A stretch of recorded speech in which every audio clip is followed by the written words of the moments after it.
I guess it's time to see who made the cut for Record Journal Athletes of the Week.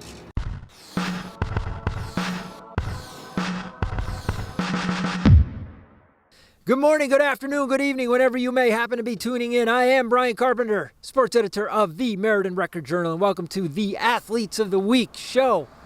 Week number 3 here in the spring, and spring has sprung, thank God. And before I do a little lawn mowing, I figured it was time to bring to you our fresh slate of Record Journal Athlete of the Week nominees. First, our Week 2 winners. We got them in the book, Spence, do we not? We do.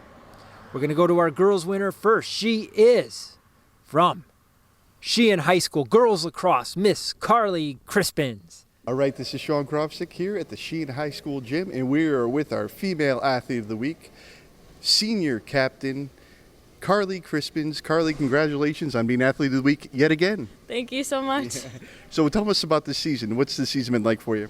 Obviously it's my senior year, so it's like my last one. I want to go out with a bang, but the girls, the camaraderie is just great, and I love every one of them. It's been so much fun. Yeah. So last year you had 31 goals. This year you're almost at that already. What's it been like scoring all these goals? I don't know. I guess I've been a little hesitant last year with the ball, but I think I've come out of my shell, and now I'm just not afraid to go straight to goal. Yeah. Has that been the biggest difference for you? You're just more aggressive player now?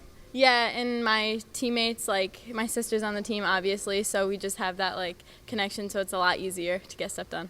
I've been playing since 2nd grade, and she's been playing the minute I started playing, so we would like go out in the backyard and pass and stuff, and so when we got on the field, it was just like there we would always cut for each other, pass for each other, and trust each other to catch the ball. We've gotten so many assists, it's been great.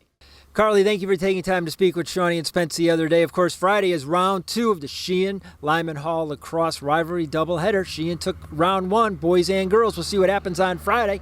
In the meantime, we have our Week 2 boys winner, and it was from Southington High School baseball, Mr. Bryce Worth. Sean Kropsick here, and we are at Fontana Field, and we are here with our male athlete of the week, senior second baseman, Bryce Worth.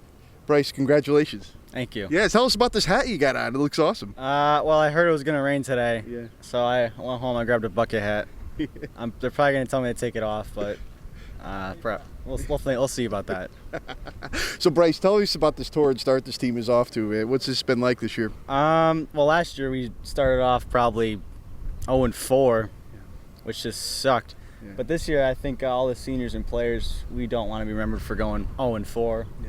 So despite losing to Glastonbury in 14 innings, I think this is probably one of the best starts this season I've ever had. Yeah. What's made this team so good this year? Just our chemistry. We're out here having fun.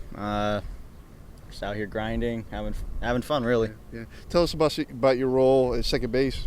So last year I played shortstop, and I'd come in and pitch, but as I play baseball more, my shoulder and arm just aren't really up to it, so I moved to second base. Yeah. And I don't see a difference. And our shortstop now, Jake Romano, he's probably doing a better job. Bryce, thank you for taking time to speak with Shawnee and Spence. Nice win for the Blue Knights the other day down in West Haven against Notre Dame. All the runs with 2 outs, including the game-winning single by Andrew Paradis, top of the 7th, all with 2 outs. 4-3 win for Southington. They're 7-1. Excellent start for Bryce and the boys. And Bryce, I got to say, dude, I love your hat.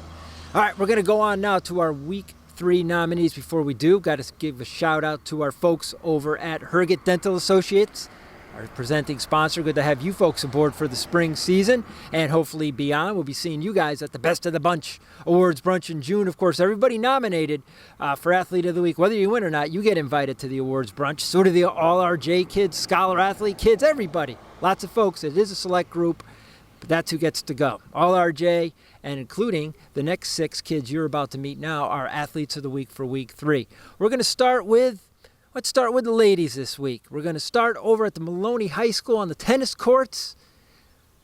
Number 3 singles player, Miss Aryana Agli. Good to have Aryana aboard. This girl, she's a junior, came in as a freshman, really had no tennis experience, played a little at 3 doubles last year. She's really blossomed, that being our theme of the week.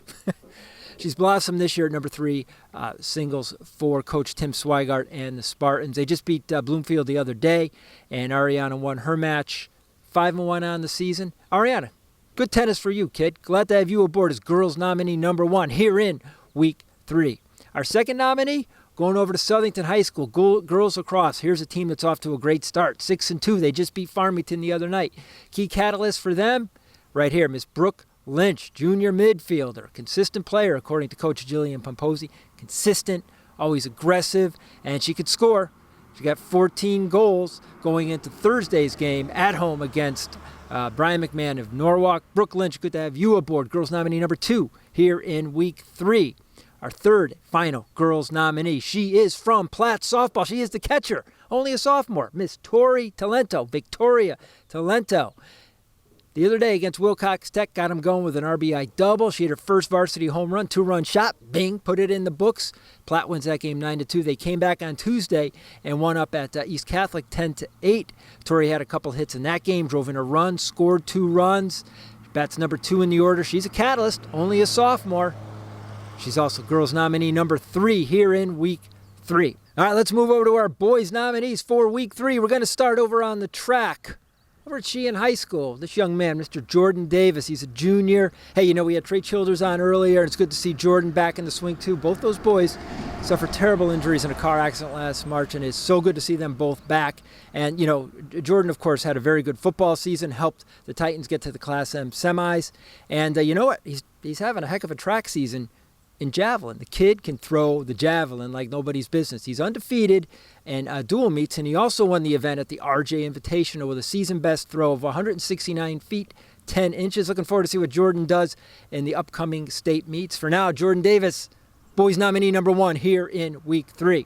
Our final 2 boys nominees, we're going over to the baseball fields in Meriden. We're going over to Wilcox Tech, where as of this filming, and it's Wednesday, Wilcox Tech's boys are just they're out of their minds, tearing up the CTC. 6 straight wins, 4 straight shutouts. One of them was thrown by this young man, Mr. James Theriault.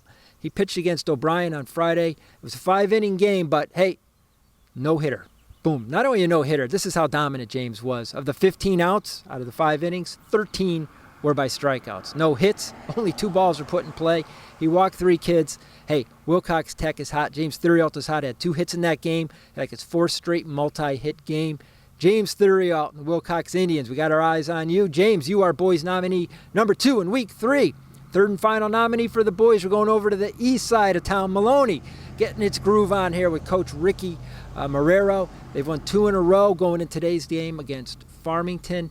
And a big part of that right here, sophomore right-hander John Vumback. And as I say that, Spence, I realize, you know what? Theriault, junior, Davis, junior, Vumback, sophomore, all the girls are underclassmen. This is the underclass week of the Record Journal Athletes of the Week Spring Edition.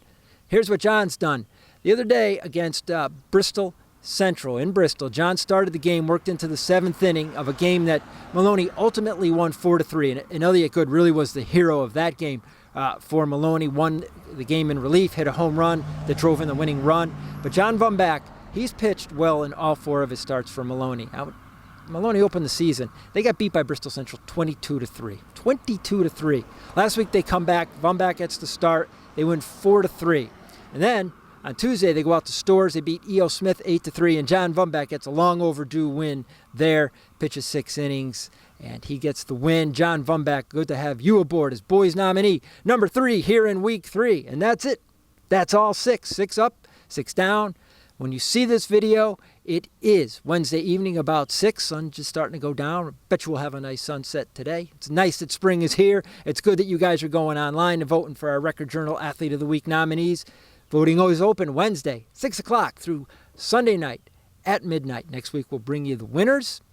Another tip of the cap. If I were wearing one, I'd tip it. I just give you the little salute. Our friends at Hergott Dental Associates, glad to have you aboard as our presenting sponsor. I am Brian Carpenter, sports editor of the Record Journal. Spence, you're hanging tough again there, my favorite O-lineman of all time. My man Shawnee, Ronnie Buck, Ryan Cacciato, my man Justin Weeks. Thank you all. We'll be watching. Be good.